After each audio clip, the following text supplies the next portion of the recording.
Cleanliness habit part 1 listening વિશે શીખવાનું છે, સમજવાનું છે. નમસ્કાર, જ્ઞાન ફેસિલિટર ચેનલમાં આપનું હાર્દિક સ્વાગત છે. લિસનિંગ પાર્ટમાં આપણે સૂચના આપેલ છે રિસાઇટ એન્ડ એન્જોય, દોહરાવો અને ગાઓ. તો વિદ્યાર્થી મિત્રો, સૌપ્રથમ હું ગાવાનો પ્રયત્ન કરી, તમે ધ્યાનથી સાંભળજો. ત્યારબાદ આપણે એને સમજવાનું છે. પોએમનું નામ છે મધર અર્થ. તો let's listen. Our earth is quite a special one. It gives us water, soil and sun. People and animal share the land. Let's all lend a helping hand. You can save water and plant a tree. Make a better home for free. Recycle things. Don't throw away. Make every day an earth day. વિદ્યાર્થી મિત્રો, મેં જેમ ગાવાનો પ્રયત્ન કરો એમ તમે પણ try કરજો. હવે આપણે પંક્તિઓને સમજીએ. Our earth is quite a special one. Our earth, આપની પૃથ્વી, is quite a special one. તદ્દન વિશિષ્ટ છે. Quite તદ્દન સંપૂર્ણ રીતે વિશિષ્ટ છે. બીજા કરતા આપણી જે પૃથ્વી છે વિદ્યાર્થી મિત્રો, સ્પેશિયલ ખાસ છે. It gives us water, soil and sun. It gives us water, soil and sun. તે આપણને એટલે કે પૃથ્વી આપણને વોટર પાણી, સોઇલ માટી એટલે કે જમીન, એન્ડ સન અને સૂર્ય આપે છે. એટલે કે જે પૃથ્વી છે આપણને પાણી, જમીન એન્ડ સન એટલે કે પ્રકાશ, સૂર્યનો પ્રકાશ આપણને આપે છે. એટલા માટે પૃથ્વી વિશિષ્ટ છે. People and animal share the land. People and animal share the land. People એટલે લોકો, એન્ડ એનિમલ એટલે પ્રાણીઓ. લોકો અને પ્રાણીઓ શેર વહેંચે છે. કોણે? ધ લેન્ડ જમીન. એટલે જમીનને શું કરે છે? લોકો અને પ્રાણીઓ વહેંચે છે. Let's all land A helping hand. ચાલો આપણે બધા મદદનો હાથ આપીએ. વિદ્યાર્થી મિત્રો, આપણે બધાએ શું કરવાનું છે? મદદનો હાથ આપવાનો છે. કોણે? આપણી આ પૃથ્વીને, જે અત્યારે ખરેખર સંકટમાં છે. તો આપણે જાણીએ કે કેમ સંકટમાં છે. તો આપણે જોઈએ છીએ કે દિવસે દિવસે આપણી વસ્તી વધતી જઈ રહી છે અને પૃથ્વી ઉપર વૃક્ષો કપાઈ રહ્યા છે.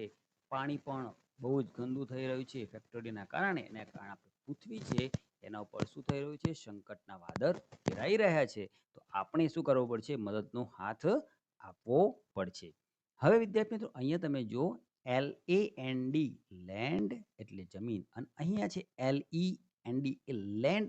સ્પેલિંગ મિસ્ટેક નથી વિદ્યાર્થી મિત્રો, પણ LEND લેન્ડ એટલે મદદ કરવી, અને અહીંયા LAND લેન્ડ એટલે જમીન. એ બંનેનો અર્થ થાય છે. ઉચ્ચાર બંનેના અર્થ છે સરખા છે ઉચ્ચાર, પણ અર્થ છે એ અલગ છે. ઓકે વિદ્યાર્થી મિત્રો, you can save water and plant A tree. You can save water and plant A tree. તમે પાણી બચાવી શકો છો અને વૃક્ષ વાવી શકો છો.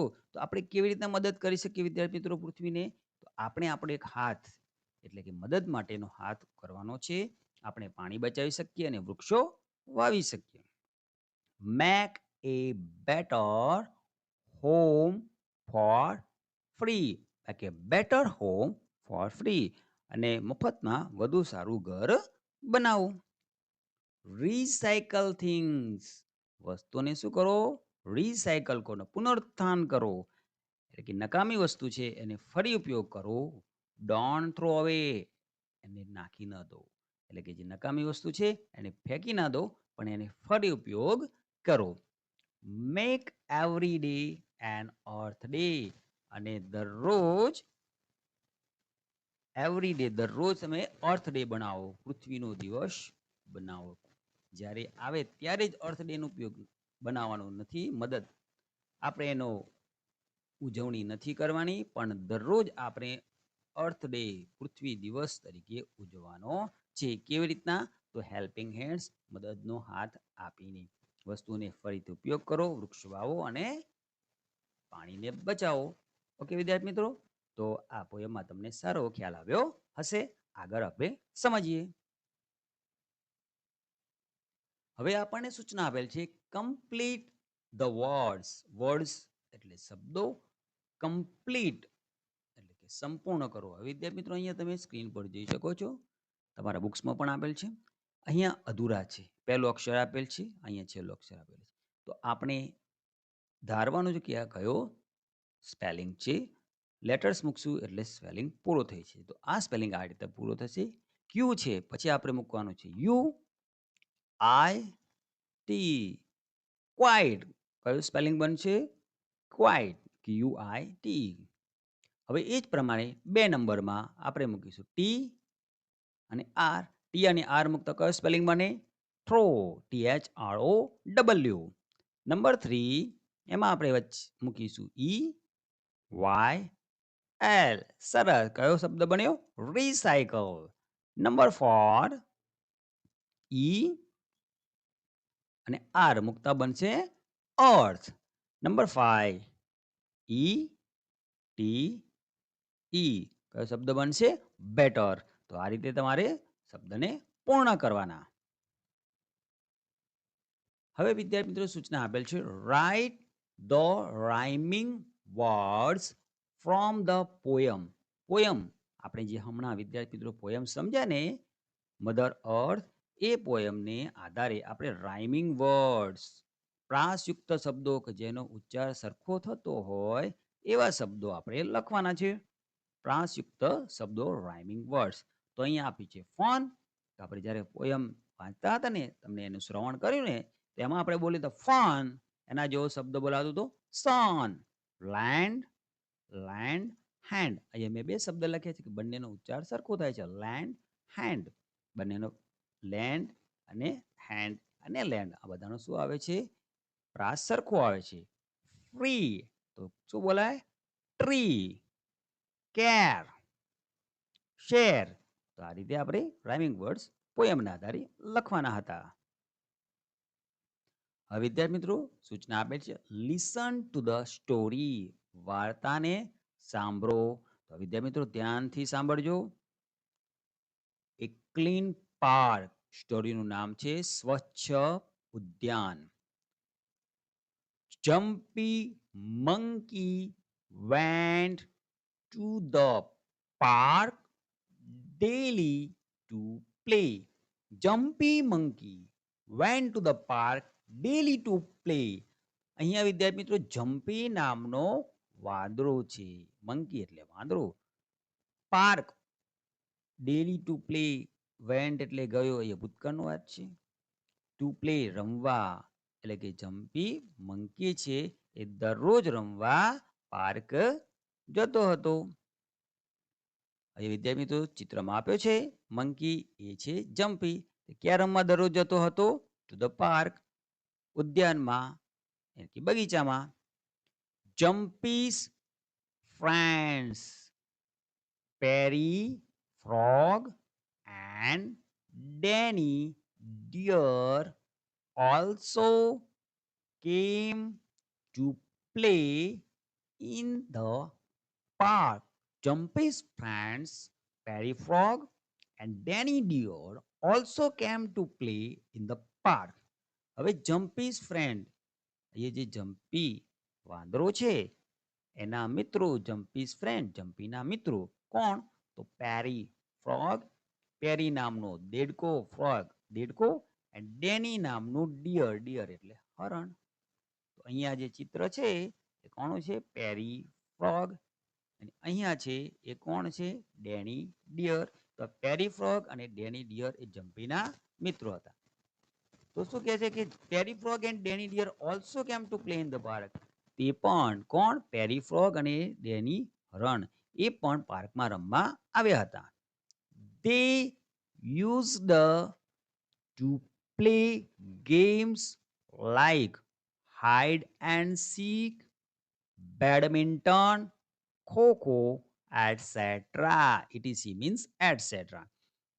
They used to play games like hide and seek, badminton, kho-kho, etc.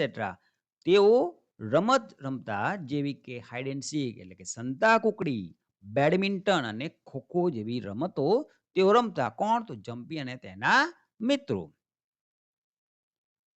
Everything was fine in the park, but it wasn't clean. Everything was fine in the park, but it wasn't clean. Everything એટલે કે બધું જ was fine in the park. સરસ હતું. Fine એટલે સરસ. જે park હતો, ઉદ્યાન હતો, એમાં બધું જ સારું હતું. But પણ it wasn't clean. પણ તે સ્વચ્છ ન હતો. એટલે કે આ જમ્પી અને તેના મિત્રો જે પાર્ક રમવા આવ્યા હતા એ પાર્કમાં બધું સારું હતું પણ કેવું ન હતું? સ્વચ્છ ન હતો. There was litter everywhere like wrappers, banana peels, groundnut shell. There was litter everywhere like wrappers, banana peels, groundnut shell. વિદ્યાર્થી મિત્રો, ધેર વોઝ લિટર. લિટર અહીંયા વિદ્યાર્થી મિત્રો લિટર એટલે કે કચરો. અહીંયા પ્રવાહીના અર્થમાં નથી. આપણે જે પાણીને તેલ ને બધો લિટરમાં આપીએ છીએ અહીંયા એ અર્થમાં નથી. અહીંયા LITTER લિટર એટલે કચરો. ધ્યાન રાખજો વિદ્યાર્થી મિત્રો, આનો અર્થ થાય કચરો. તો લિટર હતું. શું હતું? એટલે કે કચરો હતો. એવરીવેર બધી જ જગ્યાએ. લાઈક કેવો કચરો? કે રેપર્સ, આપણે જે પડીકા ખાઈએ ને પછી નાખી દઈએ પ્લાસ્ટિકની કોથળીઓ, એ રેપર્સ. ચોકલેટ બિસ્કિટ આપણે ખાઈએ ને પછી એના ફોતરા નાખી દઈએ એવા રેપર્સ. બનાના પીલ્સ કેળાની છાલ, ગ્રાઉન્ડનટ શેલ મગફળીના ફોતરા. આવા કચરો બધી જગ્યાએ હતો. ક્યાં હતો? પાર્કમાં. જ્યાં જમ્પી અને તેના મિત્રો રમવા આવ્યા હતા એ સ્વચ્છ ન હતો. કેમ સ્વચ્છ ન હતો? જ્યાં કચરો હતો બધી જ જગ્યાએ. કેવો કચરો? કે રેપર્સ, કેળાની છાલ અને મગફળીના ફોતરા. One day, Jumpy's friend Coco Crane came to meet him from another jungle. One day, Jumpy's friend Coco Crane came to meet him from another jungle. One day, એક દિવસ જમ્પીનો મિત્ર કોકો ક્રેન, કોકો નામનો બગલો, crane એટલે બગલો. અહીંયા તમે ચિત્રમાં જોઈ શકો છો વિદ્યાર્થી મિત્રો, આ છે કોકો. કેમ ટુ મીટ મળવા માટે, ફ્રોમ અનધર જંગલ બીજા જંગલમાંથી આવ્યો. એટલે એક દિવસ જમ્પીનો એક મિત્ર હતો કોકો, જે બીજા જંગલમાં રહેતો હતો, તેને મળવા માટે આવ્યો. Jumpy was very happy to see his friend. Jumpy was very happy to see his friend. Jumpy તેના મિત્રને જોઈને ઘણો ખુશ થયો. એટલે જમ્પી જ્યારે કોકોને જોયો તો ખુશ થઈ ગયો. They decided to go to the park and play with other friends. They decided to go to the park and play with other friends. તેઓએ નિર્ણય કર્યો કે આપણે બગીચામાં જઈએ અને બીજા મિત્રો સાથે રમીએ. કોણે નિર્ણય કર્યો વિદ્યાર્થી મિત્રો? તો જમ્પી અને તેનો મિત્ર કોકો, જે બીજા જંગલમાંથી આવ્યો હતો. Okay. They both walked to the park. તેઓ પાર્ક તરફ ચાલ્યા. They both એટલે બંને પાર્ક ચાલ્યા. Coco was shocked when he saw the park and said, Jumpy, do you play in such a dirty place? Coco was shocked. Coco આશ્ચર્યચકિત થઈ ગયો when he saw the park. જ્યારે એને ઉદ્યાનને જોયો, પાર્કને જોયો, shocked, તે આશ્ચર્યચકિત થયો and said, અને કહ્યું, jumpy, do you play in such a dirty place? એના મિત્ર જમ્પીને કહ્યું કે શું તું આવા ગંદા સ્થળે રમે છે? ડર્ટી પ્લેસ, આવા એક ગંદા સ્થળે તું રમે છે? there's garbage everywhere. there's garbage everywhere. બધી જ જગ્યાએ શું હતું? ગાર્બેજ, કચરો હતો. ક્યાં? તો પાર્કમાં. I will not play here. હું અહીંયા ન રમી શકું. I will not play here. હું અહીંયા નહીં રમું. We should clean the park and then play. We should clean the park and then play. આપણે ઉદ્યાનને, પાર્કને સ્વચ્છ કરવો જોઈએ અને પછી રમવું જોઈએ, એવું કોકો ક્રેને જમ્પીને કહ્યું. એટલે કે આને સૂચન કર્યું. કોણે? કોકો એ જમ્પીને કર્યું કે આવા ગંદા સ્થળમાં તો રમવું ન જોઈએ, આપણે પહેલા એને ચોખ્ખો કરવો જોઈએ અને પછી રમવું જોઈએ. So all friends agreed. So all friends agreed. તેથી બધા જ મિત્રો સહમત થયા. શાના માટે સહમત થયા? સ્વચ્છ કરવા માટે. They started cleaning. તેઓએ સ્વચ્છતા શરૂ કરી. They formed heaps of garbage and threw it in the dustbin. They formed heaps of garbage and threw it in the dustbin. એમને ગાર્બેજ એટલે કે કચરાના ઢગલા બનાવ્યા and threw it in dustbin, અને કચરા પેટીમાં નાખી દીધા. તો બધા જ મિત્રોએ તેઓએ શું કર્યું? બધા જે કચરો હતો એને ભેગો કરીને ઢગલો બનાવ્યો અને એને કચરા પેટીમાં નાખી દીધો. થ્રુ એટલે ફેંકી દીધો. Now the park looked clean and tidy. Now the park looked clean and tidy. હવે બગીચો સ્વચ્છ અને સુંદર લાગતો હતો. Coco said, we should throw garbage into the dustbin. Coco said, we should throw garbage into the dustbin. કોકોએ કહ્યું કે આપણે કચરો કચરા પેટીમાં નાખવો જોઈએ. To keep all public places clean is our duty. To keep all public places clean is our duty.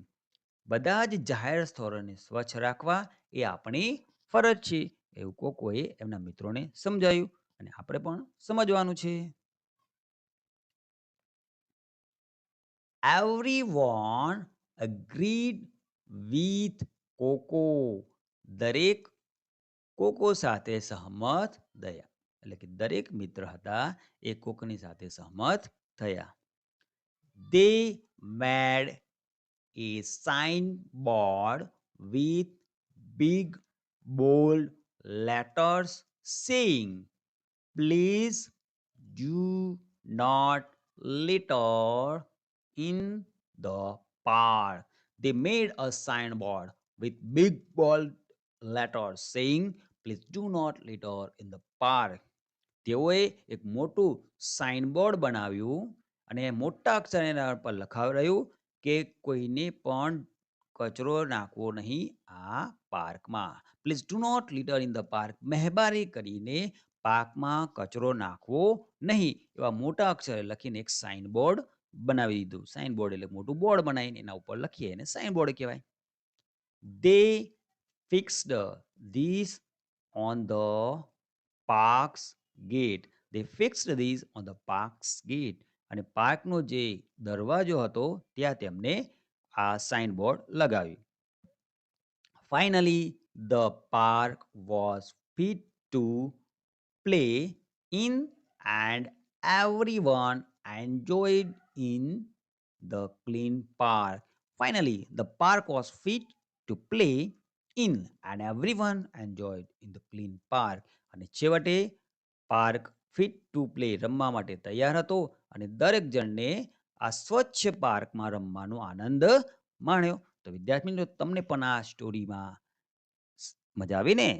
તો આપણે પણ આ મિત્રોની જેમ સ્વચ્છ રાખીને પછી જ આપણે રમવું જોઈએ અને જો પણ આપણી બાજુમાં જાહેર સ્થળો છે એને પણ આપણે સ્વચ્છ રાખવું જોઈએ અને ખાસ યાદ રાખવાનું કે કચરો જ્યાં ત્યાં નાખવાનો નહીં અને ક્યાં નાખવાનો? ડસ્ટબિનમાં અને આપણે શું કરવાનું? રિસાયકલ કરવાનું. હવે વિદ્યાર્થી મિત્રો આપણને સૂચના આપી છે listen and understand the following points with the help of your teacher. Listen and understand. Listen, સાંભળો and understand, સમજો. The following points, નીચે આપેલા મુદ્દાને તમારા શિક્ષકના મદદથી એટલે કે તમારા શિક્ષકની મદદથી અહીંયા જે પોઈન્ટ આપેલ છે એને તમે સાંભળો and understand, સમજો. પર્સનલ હાઇજીન ઇન્ક્લુડ્સ, વ્યક્તિગત સ્વચ્છતાને સમાવેશ મુદ્દા અહીંયા આપેલા છે. Number 1, cleaning your body every day. Cleaning your body every day, તમારા શરીરને દરરોજ સ્વચ્છ કરો. આ પોઈન્ટને તમારે સમજવાના છે અને શું કરવાનું છે? એનું ફોલો કરવાના છે. તો તમારા શરીરને દરરોજ સ્વચ્છ કરો. Number 2, washing your hands with soap after going to the toilet. Washing your hands with soap એટલે કે સાબુથી તમારા હાથ ધો. ક્યારે? After going to the toilet, તમે જ્યારે કુદરતી હાજત કે સંડાસ કરીને આવો પછી તમારે તમારા હાથને સાબુથી ધોવા જોઈએ. Brushing your teeth twice A day, તમારા દાંતને સ્વચ્છ કરો દિવસમાં 2 વખત એટલે કે તમારે શું કરવાનું છે? બ્રશ કરવાનું છે દિવસમાં 2 વખત. Covering your mouth and nose with a tissue or your sleeve when sneezing or coughing. Covering your mouth, તમારા મોઢા અને નોઝને શું કરો? કવરિંગ કરો, ઢાંકો. જ્યારે ટિશ્યુથી એટલે કે કોઈ કપડાથી, યોર સ્લીવ અથવા તમારે જે શર્ટ છે એની બાયથી. ક્યારેક જ્યારે તમે છીંક ખાઓ અને ઉધરસ ખાઓ ત્યારે તમારે તમારા મોઢા અને નાકને શું કરવાનું? ટીશ્યુ અને અથવા તમારા બાયથી અને ઢાંકવાનું છે. Number 5, washing your hands after handling pets and other animals. અને પછી જ્યારે તમારા પાલતુ પ્રાણીઓ અથવા બીજા પ્રાણીઓને તમે હાથથી એને રમાડ્યા હોય, એના પર હાથ ફેરવ્યો હોય ત્યારે પછી તમારે શું કરવા જોઈએ? હાથ ધોવા જોઈએ. તો આ પર્સનલ હાઇજીન્સને તમારે ફોલો કરવાના છે. ખાલી જગ્યા આપી છે ફિલ ઇન ધ બ્લેન્ક્સ, ખાલી જગ્યા પૂરો. સ્ટોરીના આધારે ખાલી જગ્યા પૂરવાની છે. ફ્રેન્ડ્સ પ્લેડ ગેમ્સ લાઈક, મિત્રો કેવી રમતો રમતા? જેવી કે hide and seek, badminton and kho kho જેવી રમતો રમતા. Number 2, Perry frog and Danny Deer were Jumpy's friend. Perry Frog અને ડેની ડિયર એ જમ્પીના મિત્રો હતા. Number 3, Koko suggested to clean the park. કોકોએ પાર્કને સજેસ્ટ કરવાનું, સ્વચ્છ કરવાનું માટે સૂચન કર્યું હતું. Number 4, everybody must throw garbage into the dustbin. ત્યારબાદ આપણને સૂચના આપેલ છે આન્સર ધ ફોલોવિંગ ક્વેશ્ચન્સ. નીચે આપેલ પ્રશ્નોના જવાબ આપો. Number 1, where did jumpy monkey go to play? પ્રશ્ન છે where did jumpy monkey go to play? Jumpy monkey એટલે જમ્પી નામનો વાંદરો રમવા ક્યાં જતો હતો? હવે વિદ્યાર્થી મિત્રો આપણે ધ્યાન રાખવાનું કે WHERE વેર આવે એટલે આપણે સ્થળ લખવાનું છે જે જગ્યાએ જમ્પી મંકી રમવા જતો હતો. અને અહીંયા ડીડ આપ્યું છે એટલે સમજવાનું કે ભૂતકાળ છે. એટલે આપણે જ્યારે જવાબ લખીશું ત્યારે ગોનું શું કરવાનું? વેન્ટ કરવાનું. આ રીતના આન્સર લખવાનો. Jumpy monkey went to the park daily to play. Number 2, what was everywhere in the park? What was everywhere in the park? અહીંયા everywhere એટલે બધી જ જગ્યાએ, in the park બગીચામાં બધી જગ્યાએ શું હતું? તો આપણે જવાબ લખવું આ પ્રમાણે, garbage was everywhere in the park. પાર્કમાં બધે જ કચરો હતો. નંબર 3, હુ કેમ from another jungle to meet jumpy? કોણ બીજા જંગલથી જમ્પીને મળવા માટે આવ્યો હતો? તો એ હુંની જગ્યાએ આપણે નામ લખવાનું છે. તમને યાદ છે વિદ્યાર્થી મિત્રો કોણ? કોકો. Very good. તો આપણે આ રીતના લખવાનું, Koko Crane came from another jungle to meet Jumpy. Number 4, how did the friends clean the park? કેવી રીતે મિત્રોએ બગીચાને સાફ કર્યો? તો આ રીતના જવાબ લખવાનું, they formed heaps of garbage and threw it in the dustbin. તેમને કચરાના ઢગલા બનાવ્યા અને કચરા પેટીમાં નાખી દીધા. આ રીતે એમને શું કર્યું? બગીચાને સ્વચ્છ કર્યો. Number 5, what signboard did Coco's friend make? કોકોના મિત્રએ કેવો સાઇનબોર્ડ બનાવ્યો?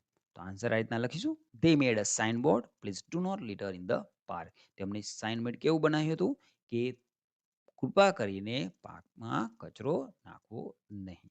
ઓકે વિદ્યાર્થી મિત્રો, તો આ રીતે પ્રશ્નના જવાબ લખવાના હતા. હવે વિદ્યાર્થી મિત્રો, આ યુનિટની અંદર લિસનિંગ પાર્ટમાં જે અઘરા શબ્દો હતા તે સ્ક્રીન પર તમે જોઈ શકો છો. હંમેશની જેમ આ સ્પેલિંગ છે તમારા ચોપડાની અંદર નોટ કરી લો, નોંધી લો અને ખાસ એને તૈયાર કરજો. બીકોઝ ગ્રો યોર વોકેબ્યુલરી, તમારા વોકેબ્યુલરીને વધારવાની છે. તો આશા રાખું કે આ વિડીયોમાં તમને સારો ખ્યાલ આવ્યો હશે. ચેનલ પર પ્રથમવાર આવ્યો તો ચેનલને સબસ્ક્રાઇબ કરી વિડીયોને લાઈક અને તમારા મિત્રો સાથે શેર કરશો. ધન્યવાદ.